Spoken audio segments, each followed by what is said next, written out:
Thank you all for joining us this evening for our preview of our Global Trends report, which is coming in January. So we have about 45 minutes worth of things to share, about 20 minutes where we're going to take you through a preview of our Global Trends report, just some of the things we're finding and set some context, and then we're going to have a great fireside chat, putting a lot of it into context in terms of what can brands do to better understand and work around the world and the crises we see around us today. So my name is Philip Ryan. I'm a partner in strategy.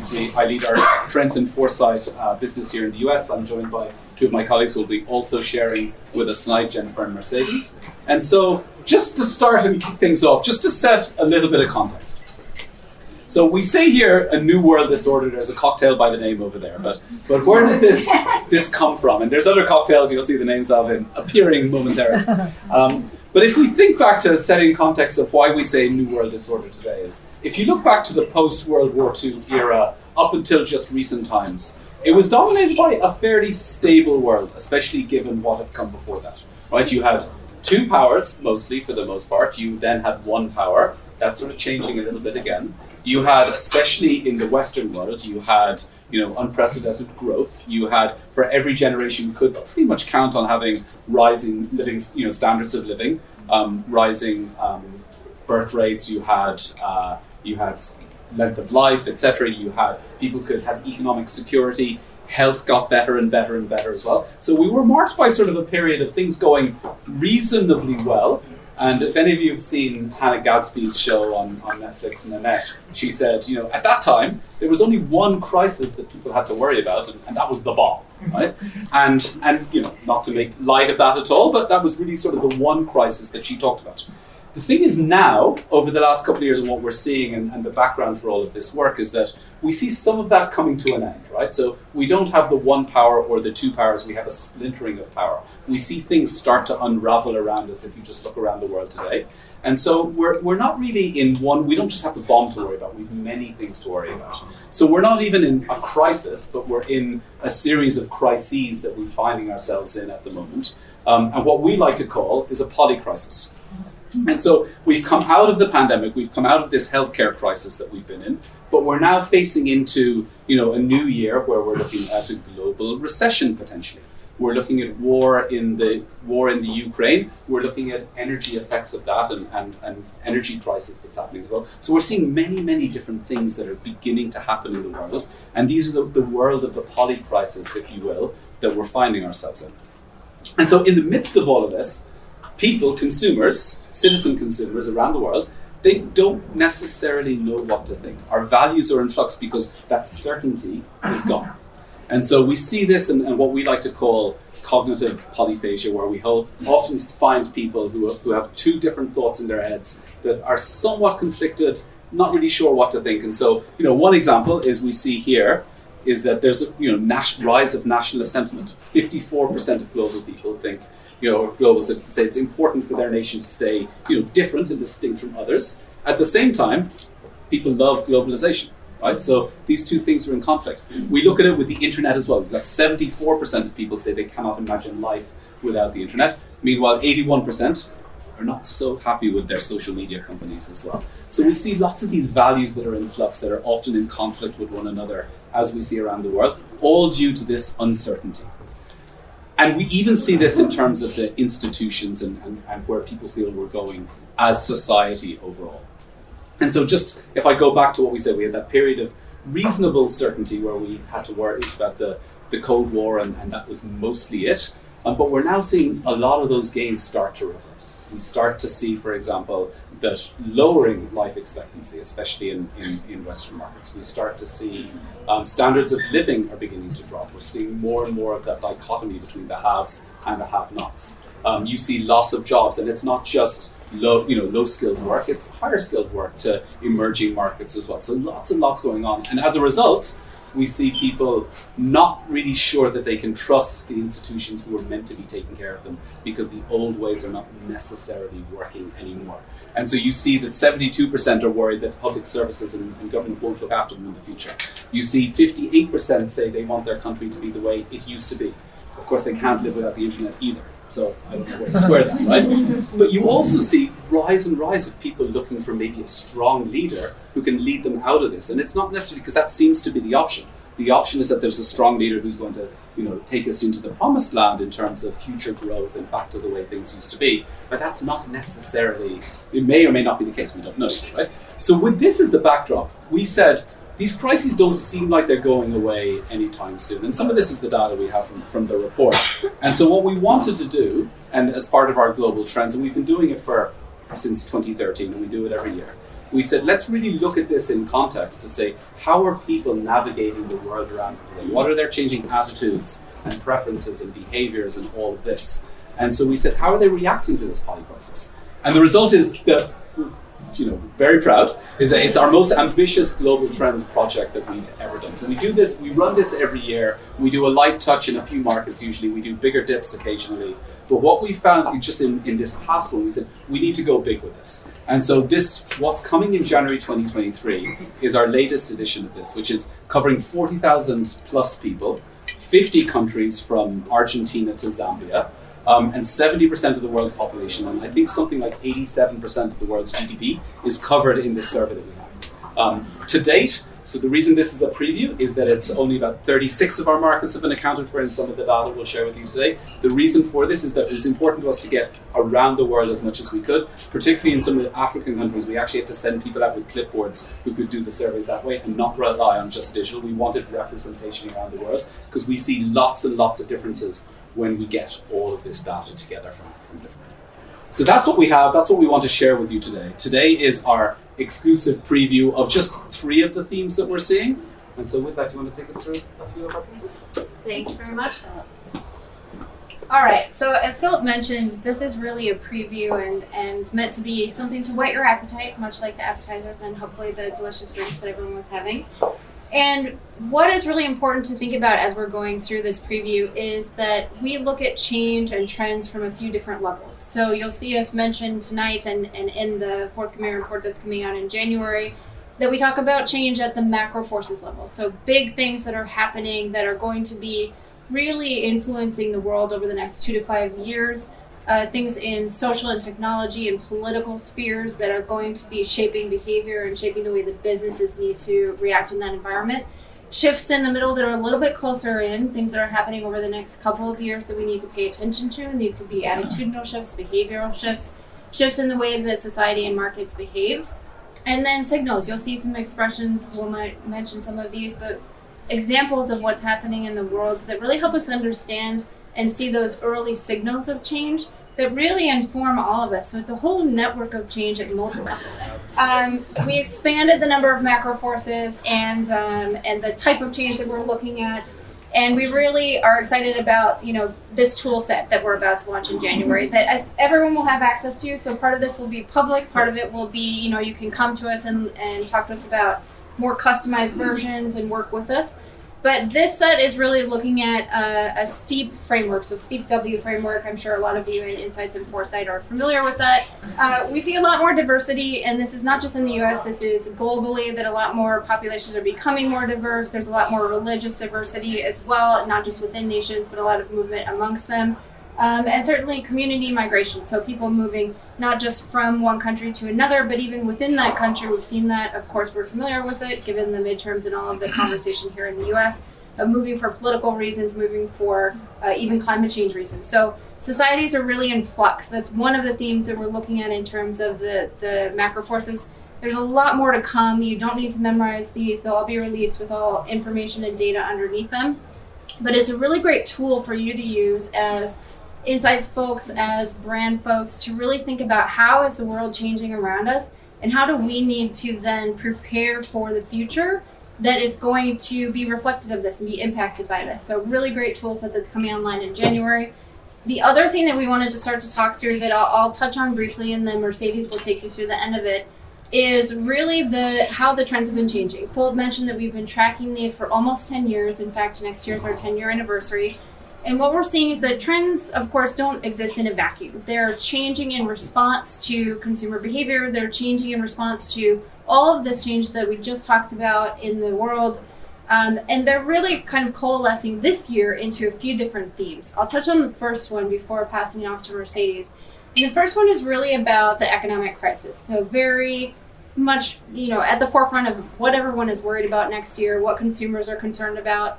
And it's hitting not just our wallets, but our hearts. So there's a lot of tension and a lot of nuance in this. And really what we're looking at is a couple of trends that we've tracked in the past. One around the future of capitalism and questioning that whole structure in and of itself. And one around reactions to uncertainty and inequality. So it's really about the confluence of a couple of trends and a reaction to the bigger economic force of inflation and rising cost increases.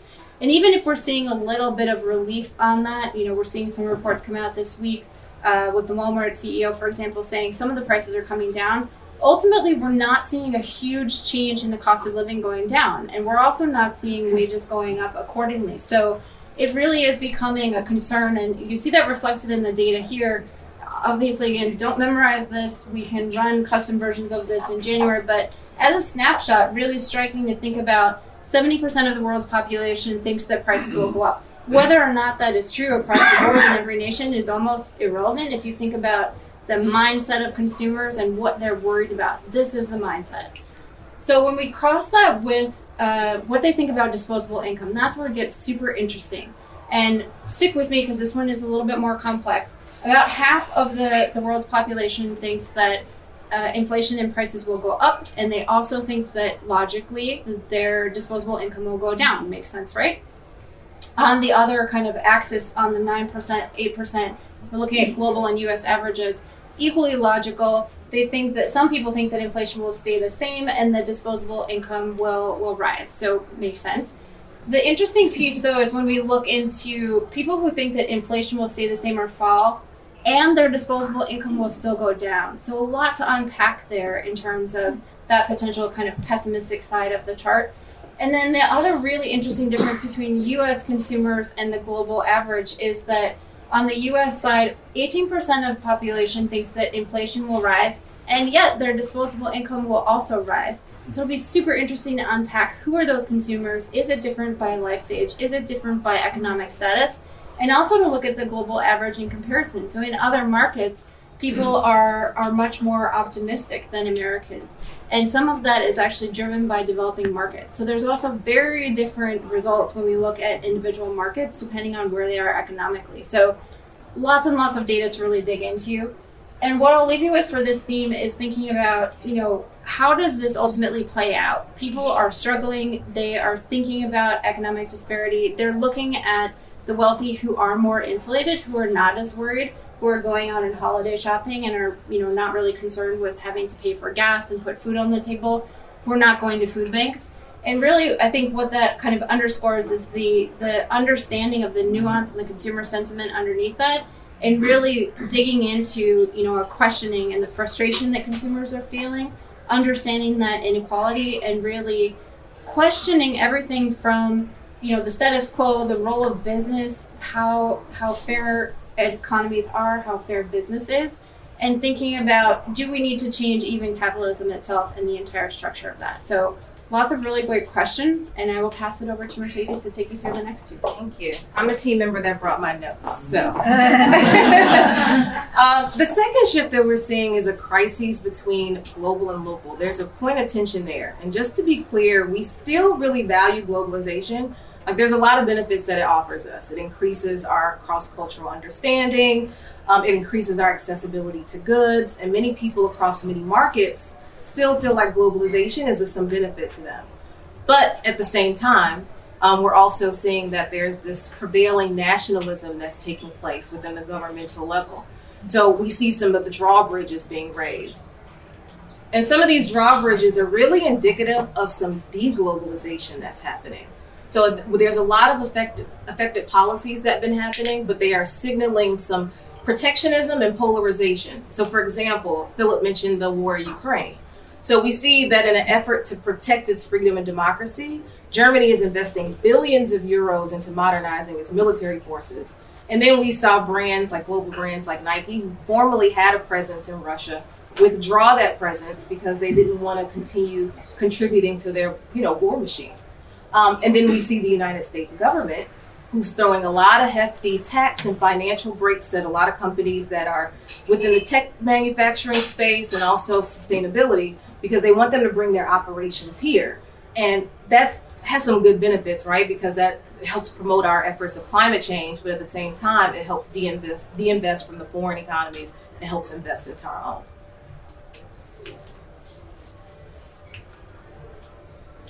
So one of the things that we saw during the pandemic is that there was this increased focus on local brands.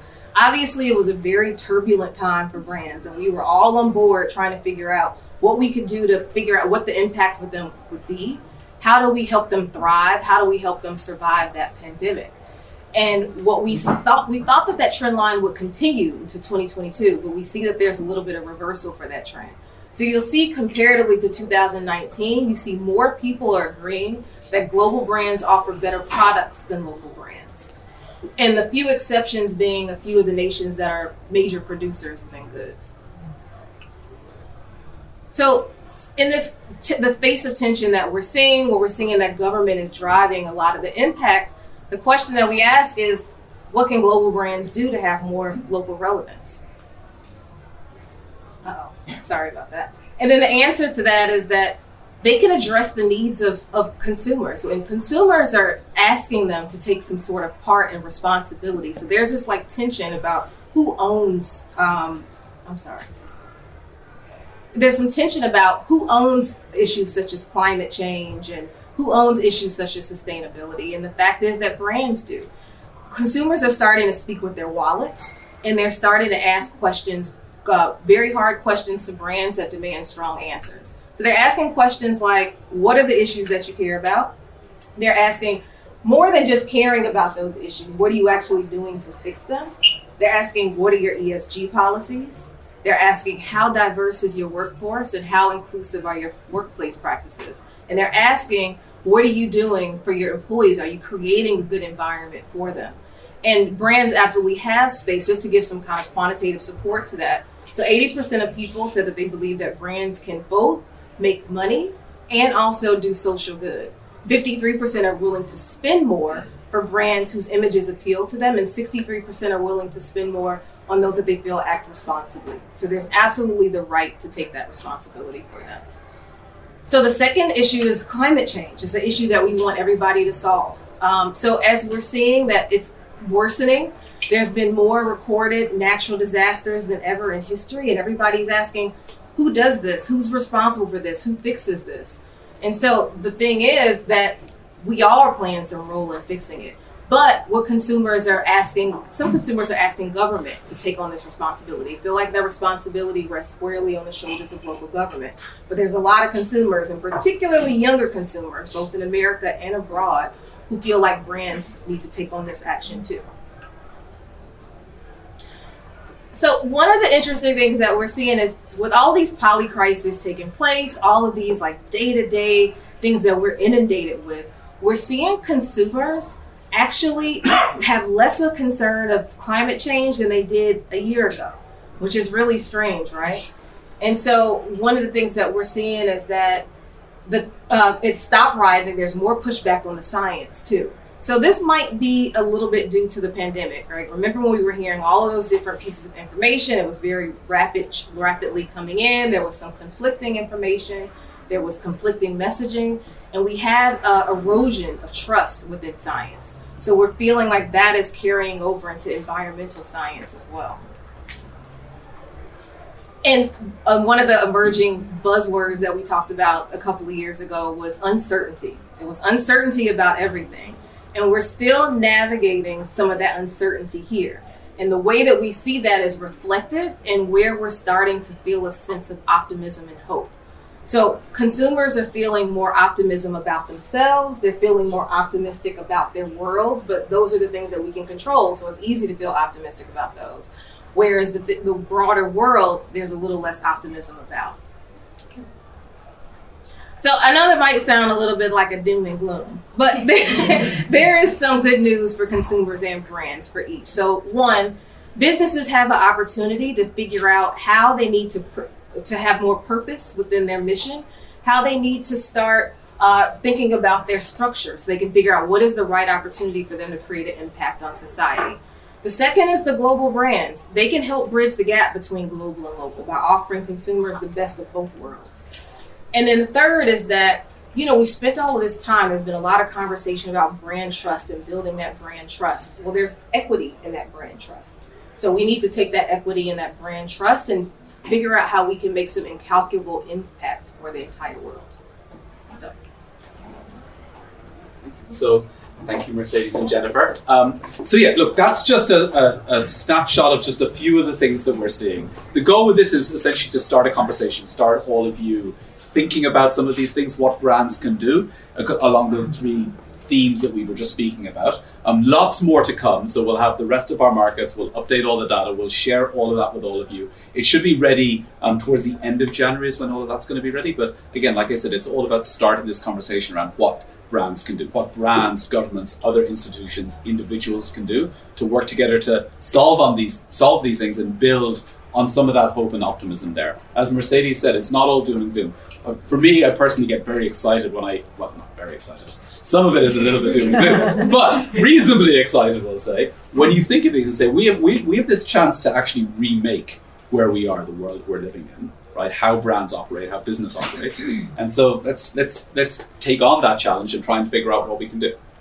And so with that, we thought the best people to take on this challenge would be our two speakers for our little fireside chat we're going to do now. So we have Matt Carmichael, who is our editor of What the Future, if any of you read that publication that comes out every month or so, and also leads our Trend and Foresight lab here in the US and globally in terms of our new thinking around trends and foresight, all of this. And he's joined by David Rubin, who's our special guest for the evening. David is the Chief Marketing and Communications Officer at the New York Times. He's previously worked at Unilever, at Pinterest, has worked globally, has worked locally, and is amazingly placed to think about how brands can actually solve some of these challenges together. So with that, I'd invite both of you up to.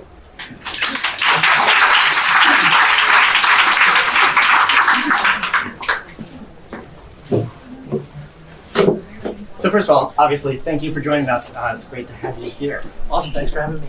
So I took, we're talking about the Polycrisis, and I took a look through the homepage of the New York Times today. Uh-oh. And let's see, we had China releasing its COVID restrictions a little bit. We had Trump with new documents being found in his possession and also being convicted for his company. We have a plot to overthrow the government in Germany being foiled. We have a successful removal of the Peruvian president. So we've got a lot of things going on, but I got the Wordle in 3, and I'm Queen Bee in the spelling bee. You just summarized our strategy, so. There you go. So what role does a company like the New York Times play in helping people get through this crisis and understand all of these crises? We say that our mission in the world is to seek the truth and help people understand the world. So everything we do is around that idea of driving understanding. And so whether that's the core news kinds of topics you were talking about, or it's, we've got one of the largest paid recipe products in the world, or even Wordle. Obviously a little bit of liberty on the Wordle side, but the same kind of concept that it's, we have a whole bunch of games that are meant to help you use your time in a smart, fun way. And so we see that as kind of our responsibility, and it's kind of have the lens we put against anything that we put out there. Are we helping people kind of make sense of things and understand things better? Yeah. And New York Times is in a position actually kind of like Ipsos in that you have to sort of maintain your own values, and you can talk about politics, but you can't really be political in the same way that Ipsos is a nonpartisan polling firm can't be. You just had a recent example that I thought was kind of interesting that we talked about a little bit earlier, which is you hosted FTX in a similar fireside chat with DealBook. So how does the New York Times manage to uphold its values in these kind of crazy times? Our values are I guess, journalistic values. They're about, it's that seek the truth part of the sentence that I talked about. We follow the facts wherever they lead, even if they're inconvenient. And we publish those facts, and we publish the journey of those facts. And so it was interesting. Did any of you attend or see the coverage of the DealBook conference last week? Some of you. Andrew Ross Sorkin, who does DealBook, had a pretty blockbuster lineup. And the last one was Sam Bankman-Fried, who had been scheduled for months. And so there, Andrew Ross Sorkin shared this, that he got a bunch of reader input prior to the event. And why are you giving this person a voice, and why are you giving him, why are you having him on there? And a lot of grief, actually. And Andrew, we went through with it because it's news, right? And the chance to sort of ask him questions and hold him accountable, whether his answers are truthful or not, but to get his answers on the record is what journalism is about. And so we went ahead, and it was amazing, the social media response after the interview. Literally, some people on Twitter said, I apologize for criticizing you. Like, that interview was amazing, and thank you for putting it out there. And now, I think maybe the first time in history that anyone ever apologized to anyone else on Twitter. But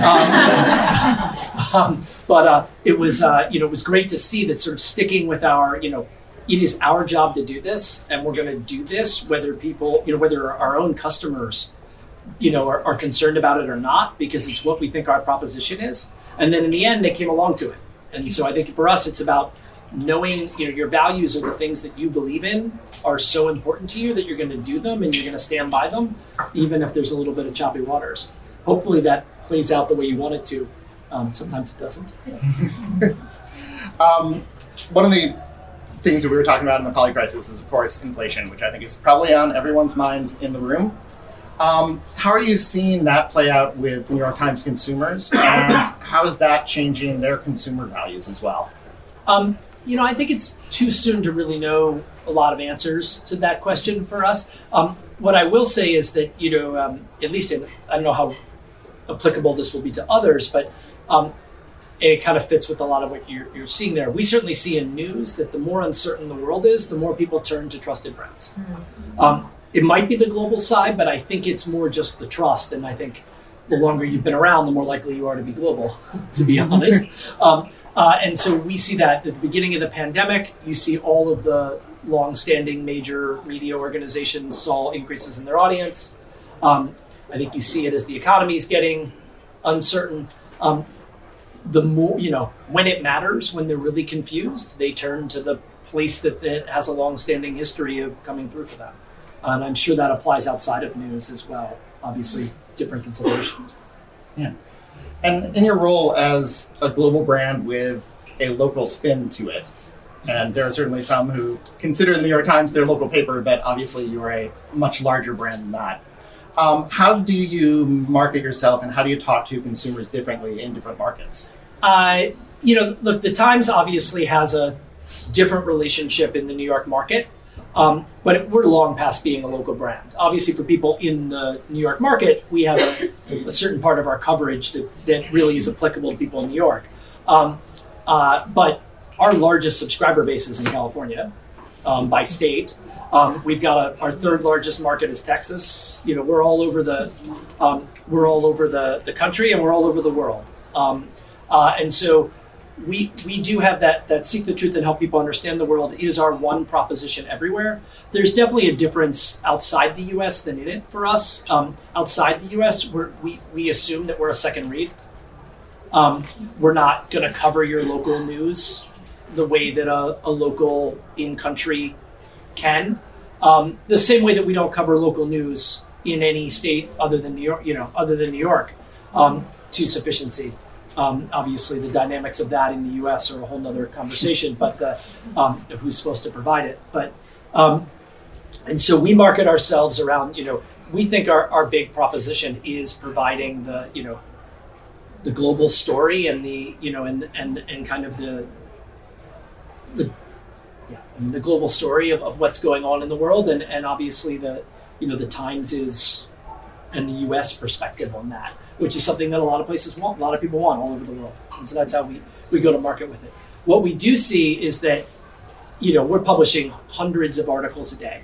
No person is reading all of that. The concept of reading the paper front to back is no longer a thing in the digital environment. We're publishing also 24 hours a day. So what you might care about in different markets, what you might care about is different. And so we tailor to that, but it's all around one proposition for us. And we don't tailor that proposition, which is helping you understand the world. Makes sense. Sustainability is also a challenge that consumers are wrestling with as humans. We saw some of that tension in our data, both in terms of global trends, but in other research we're doing as well, that people are looking to brands, especially large brands, to help them meet their own sustainability goals, which is difficult and confusing. And like, what do I recycle and what can't I recycle? And I have batteries and do I throw those away, or, all the things. How does a brand like New York Times, how can you help not only achieve your own goals as a company, but also help us as consumers achieve our goals? Well, I mean, in our case, that may be a little easier than others because, our providing news and information is our product. And we would say that, while we have our own ESG initiatives and they're important, the first thing we do to help society is our journalism. And so, the most important thing we can do is seek the truth and help people understand the world. I keep repeating myself. Consistency.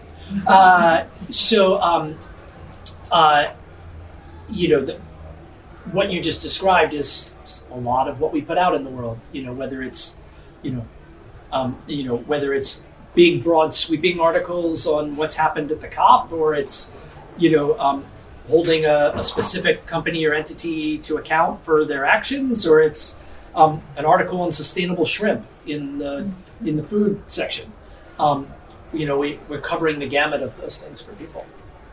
And that helps them understand their place in the world a little better? Yeah, we try to do both things. We try to do things that are more about the geopolitical side of things, what's going on in the world and the governments that you were talking about and what's happening, at this conference or this COP or there. But we also try to also have the personal side of it. What can you do? That's the sustainable shrimp kind of side of things. And so and actually all our journalism is playing at both those levels.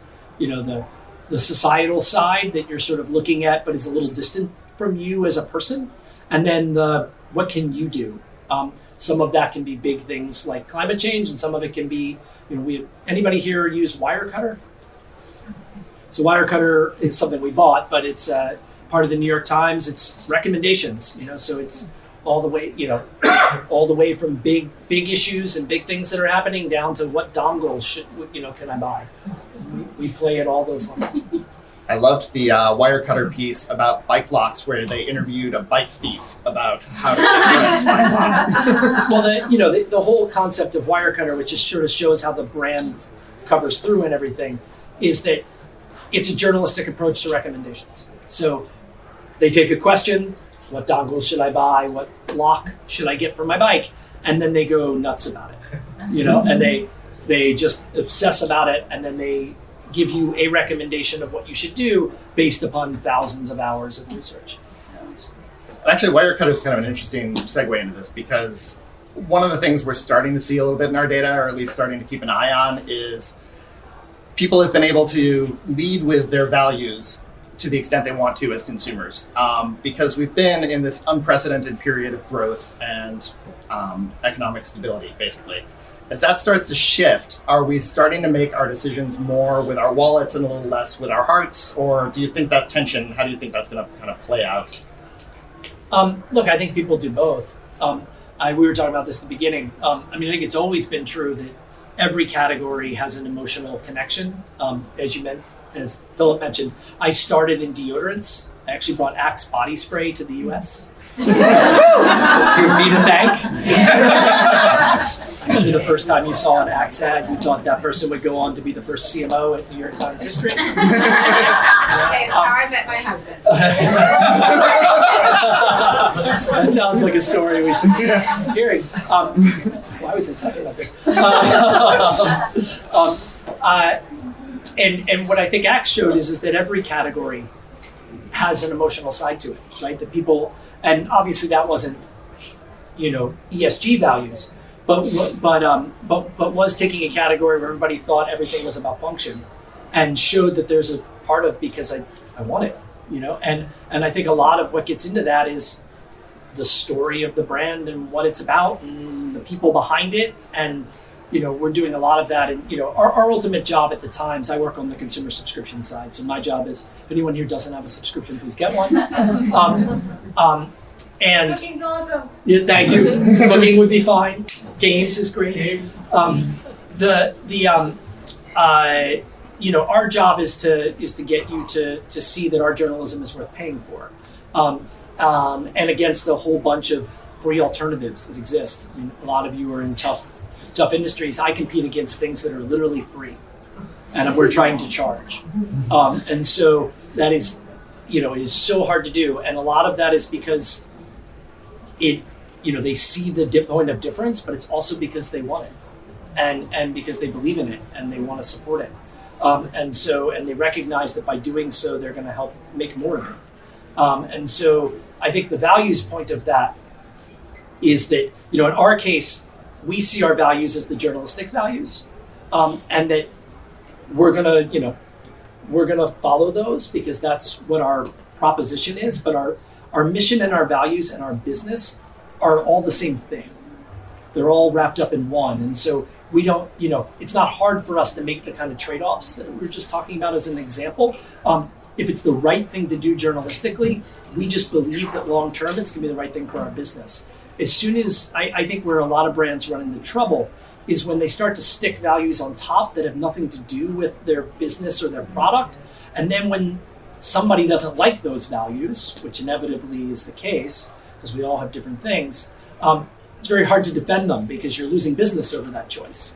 And in our case, helping people understand the world, helping them see things they didn't know about, helping them think about things that they didn't know they were interested in, that's why people come to us. And so as long as that's what we're doing, we can keep doing that. So those are the values that we support, freedom of speech and facts and that kind of stuff, holding power to account. As the journalism major in the room, I appreciate all of that.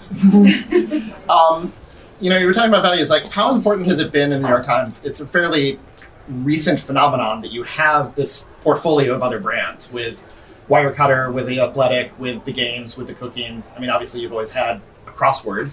But how important is it to be able to speak to customers in all those different ways with this new portfolio of different ways to express the New York Times?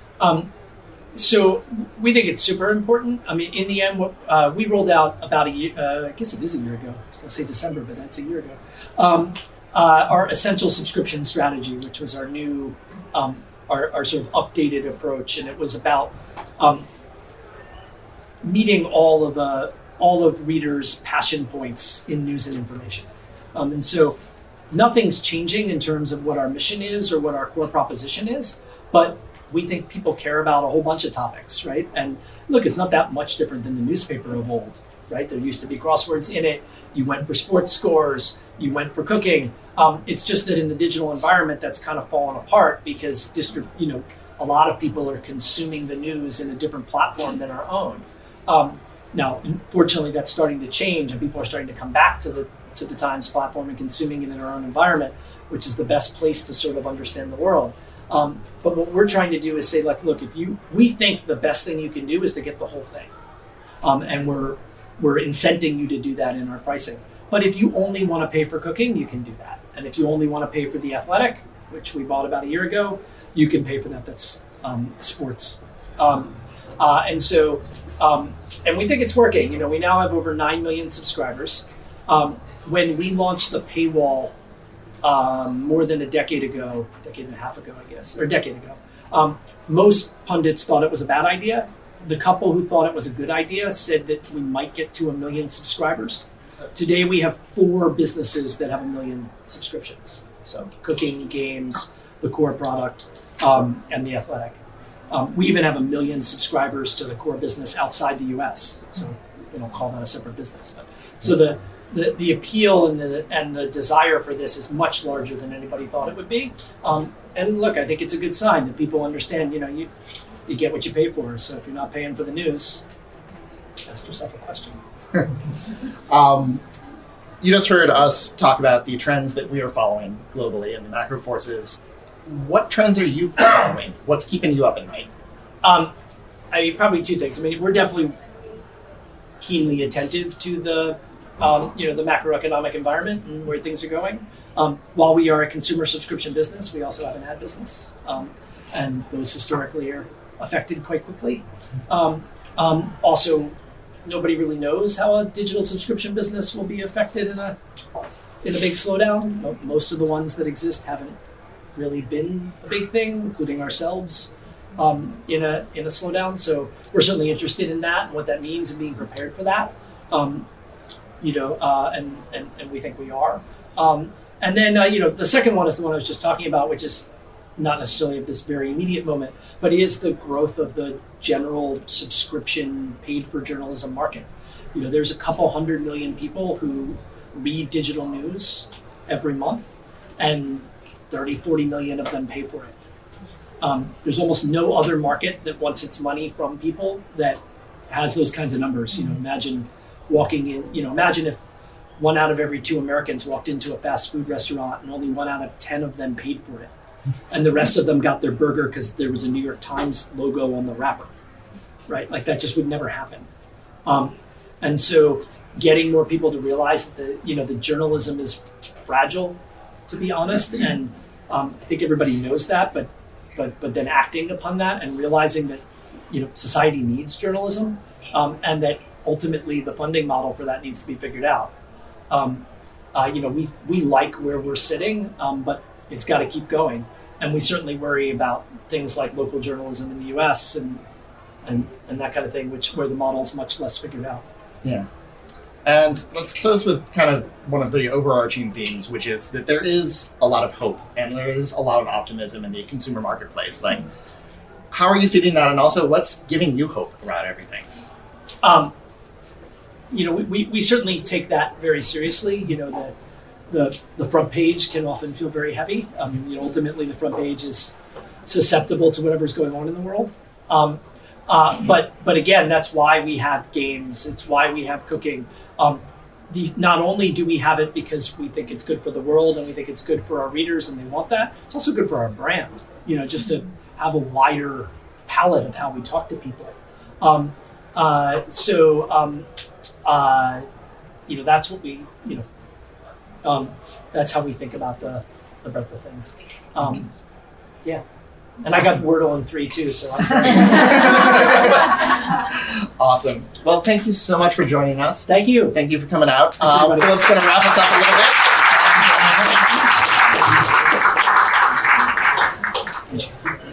Thank you. Cheers. Thank you again, David. Thank you, Matt, for going through that. So that wraps up what we have for this evening. Like I said, not everything. We still have some of the drinks. Don't forget the New World Disorder, the Polycrisis potion. But just want to leave you with a couple of thoughts in advance of us sharing more of this information in January. Is that the reason, David talked about the reasons the Times does a lot of the work that it does. And thinking about the future and trying to look ahead and say, how do we solve this? Ultimately, we need to do this. And that's a big part of what we're trying to do as well by doing things like this global trends work, by doing things like we had a Beyond, the World Beyond 2025 a couple of years ago, is looking ahead to the future and a lot of the things we do. We spend a lot of time thinking about the future. And the reason we do that is we say, if we can imagine where life is headed, what is going on, that allows us to ask better questions today. And if we can ask better questions today, we can solve those things ahead of time. And so that's just the thing I want to leave you all with. Like we've shared a lot of data, a lot of ideas today, some of them positive, some of them a little bit heavier. But if you start thinking about them, thinking about where they could be headed and what we can start thinking about today, what questions we can ask today, I think that's our solution to everything that we're trying to do. So thank you again for all joining. Thanks everybody for sharing the data, David and Matt and Mercedes and Jennifer, and go enjoy some cocktails and some food. Thank you.